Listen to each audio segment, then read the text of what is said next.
শিক্ষার্থী বন্ধুরা, আজ আমি আলোচনা করব ভয়েস। তার শুরুতেই রোজের এডুকেশন কেয়ারের পক্ষ থেকে সবাইকে স্বাগত। আমার চ্যানেলটি যারা ইতিমধ্যে সাবস্ক্রাইব করোনি তারা সাবস্ক্রাইব করে নিবা, সাবস্ক্রাইব করে বেল বাটনে অন ক্লিক করে রাখবা আর লাইক কমেন্ট শেয়ার করবা। আচ্ছা, আর কথা না বাড়িয়ে আমরা শুরু করি। ভয়েস ভয়েস দুই রকম, একটা হচ্ছে অ্যাক্টিভ ভয়েস আর একটা হচ্ছে প্যাসিভ ভয়েস।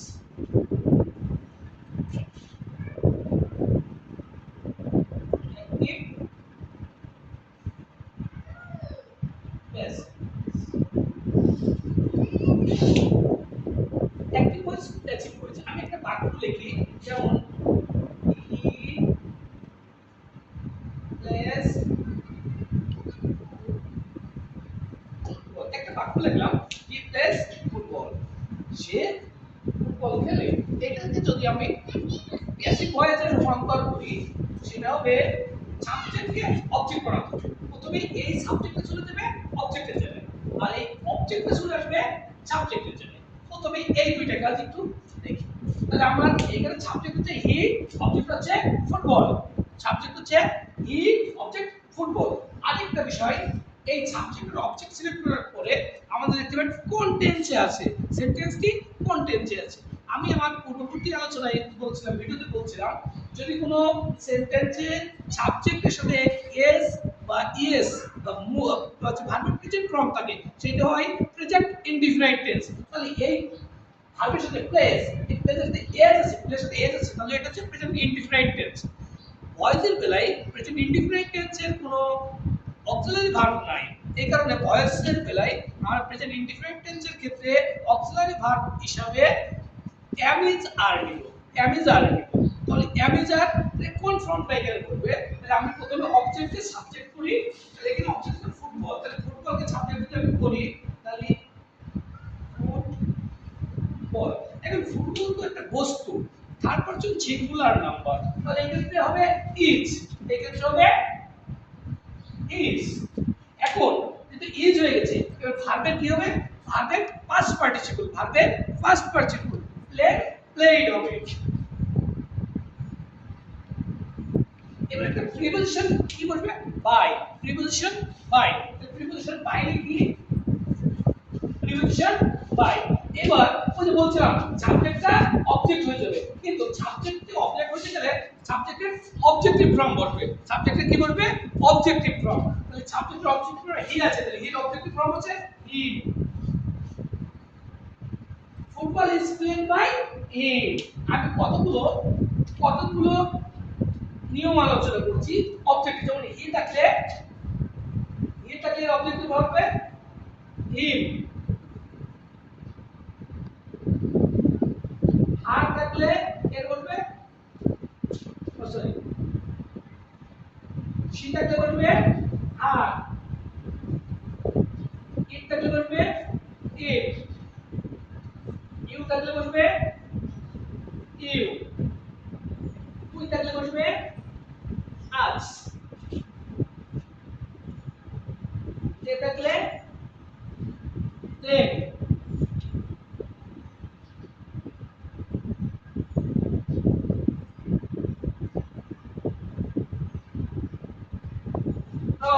কারণ নাম থাকলে নামের কোনো পরিবর্তন হবে না, যা থাকবে তাই বসে যাবে। যদি আমরা এটা এখানে একটা লিখি active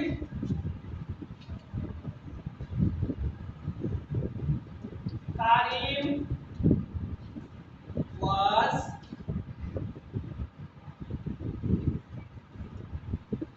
cooking a, Karim was cooking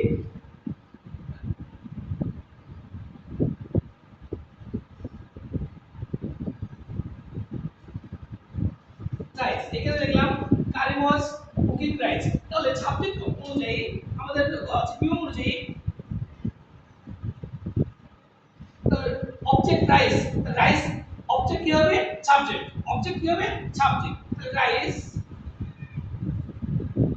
was আছে continuous tense, past continuous tense. তাহলে পাস্ট কন্টিনিউয়াস থাকলে কি হবে? কন্টিনিউয়াস থাকলে আমি আগে বলেছি কন্টিনিউয়াস থাকলে কন্টিনিউয়াস থাকলে বিং হবে, কন্টিনিউয়াস থাকলে বিং হবে। তাহলে এই ওয়াজ এর সাথে একটা বিং যোগ হবে, was being, rice was being, rice was being. এবার ভার্বের পাস্ট পার্টিসিপল, কুকের past participle cooked, C double O K E D, cooked. একটা preposition by, preposition by, subject হয়ে যাবে অবজেক্ট করি, করি, সাবজেক্ট হয়ে যাবে অবজেক্ট করি। তাহলে সুপ্রিয় শিক্ষার্থী বন্ধুরা, এখন আমি তোমাদের সাথে আরেকটা বিষয় আলোচনা করছি যে কোন টেন্স থাকলে কোন অক্সিলারি ভার্ব তোমাকে ব্যবহার করতে হবে ভয়েসের সময়। তাহলে তোমাদের সুবিধা হবে প্রেজেন্ট ইনডি, প্রেজেন্ট ইনডিফিনাইট টেন্স হলে তোমাকে ব্যবহার করতে হবে am, is, are। যদি past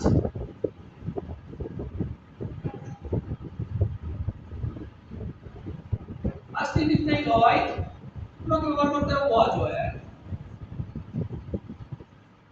was, were। যদি ফিউচার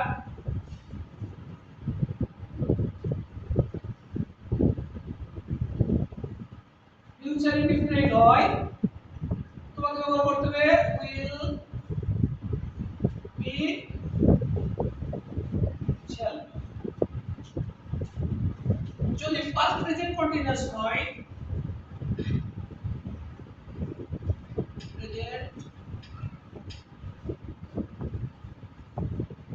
প্রেজেন্ট কন্টিনিউয়াস হয় তাহলে ব্যবহার করতে হবে am,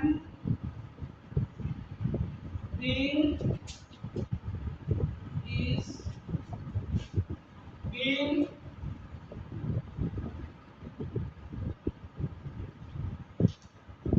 are being। যদি পাস্ট কন্টিনিউয়াস টেন্স হয় তাহলে ব্যবহার করতে হবে was,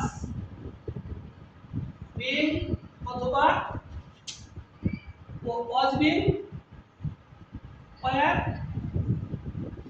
being। ফিউচার কন্টিনিউয়াস হলে ব্যবহার করতে হবে will, being, shall be। Present perfect হলে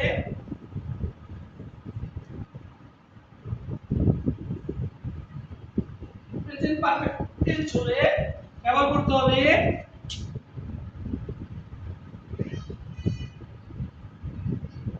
have been,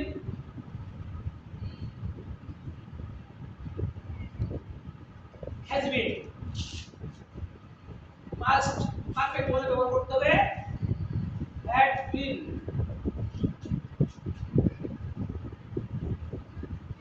ফিউচার পারফেক্ট হলে ব্যবহার করতে হবে will, have been,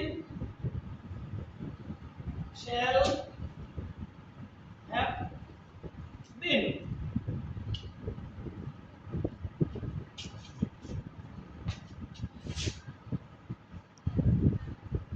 present perfect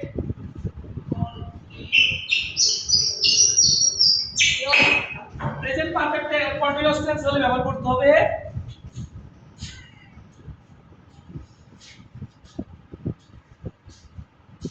have been,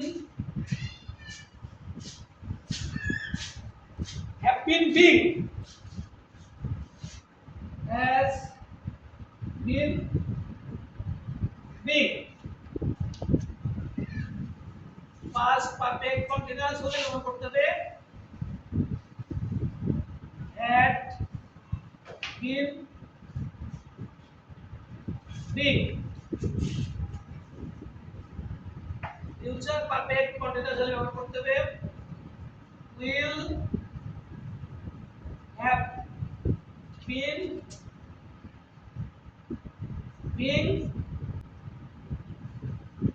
shall have been picked। এখন সুপ্রিয় শিক্ষার্থী বন্ধুরা দেখো, প্রেজেন্ট ইনডিফারেন্ট টেন্সের যেহেতু নিজের কোনো অক্সিলারি ভার্ব নাই, তাহলে সেক্ষেত্রে আমরা ব্যবহার করব am is are। First independent টেন্সের কোনো নিজের অক্সিলারি ভার্ব নাই, এজন্য আমরা ব্যবহার করব was were। ফিউচার ইনডিপেন্ডেন্টের অক্সিলারি ভার্ব আছে, কিন্তু সেটাকে আমরা ব্যবহার করব will। ফিউচার ইনডিপেন্ডেন্টের অক্সিলারি ভার্ব হচ্ছে will shall, সেই ক্ষেত্রে আমরা will shall এর সাথে একটা be ব্যবহার করব। তাহলে কি ব্যবহার করব? will be shall be। Present continuous টেন্সে ব্যবহার করব, যেহেতু ওর অক্সিলারি ভার্ব আছে am is are। কন্টিনিউয়াস টেন্সের ক্ষেত্রেই যে কন্টিনিউয়াস টেন্সই হোক, সেই ক্ষেত্রে যেমন am is are was were এসব যাই হোক এটা being ব্যবহার করব, যেমন am being is being are being। পাস্টে ইন কন্টিনিউয়াসের ক্ষেত্রে was being were being এইগুলো ব্যবহার করব। ফিউচারে বলবো will being will be being will be being will be being shall be being। Present perfect টেন্সে ব্যবহার করব have been has been। Past পারফেক্টে ব্যবহার করব had been। ফিউচার বলবো will have been shall have been। Present perfect continuous টেন্সে ব্যবহার করব have been being has been being। First বলবো have been being। Future continuous future perfect continuous ব্যবহার করব shall have been being will have been being। মানে continuous হলেই একটা being যুক্ত হবে এবং সবগুলোর সাথে ভার্বের পাস্ট পার্টিসিপল হবে। সবগুলোর সাথে কি হবে? ভার্বের পাস্ট পার্টিসিপল হবে। তারপর একটা প্রিপোজিশন বাই বসবে, বা অনেক ক্ষেত্রে প্রিপোজিশন উইথ বসে, অনেক ক্ষেত্রে ফর বসে, অধিকাংশ ক্ষেত্রে প্রিপোজিশন বাই ব্যবহার করব। তারপরে আমরা সাবজেক্টকে সাবজেক্টের অবজেক্টিভ ফর্ম ব্যবহার করব। আশা করি সুপ্রিয় শিক্ষার্থী বন্ধুরা, আজকের পর থেকে আর ভয়েসে তোমাদের কোনো সমস্যা হবে না। আমি আগামী দিনে আরেকটা ভিডিওতে কোয়াসি প্যাসিভ নিয়ে আলোচনা করব। তাহলে আজ আর নয়, দেখা হবে আগামী ভিডিওতে। সবাইকে ধন্যবাদ।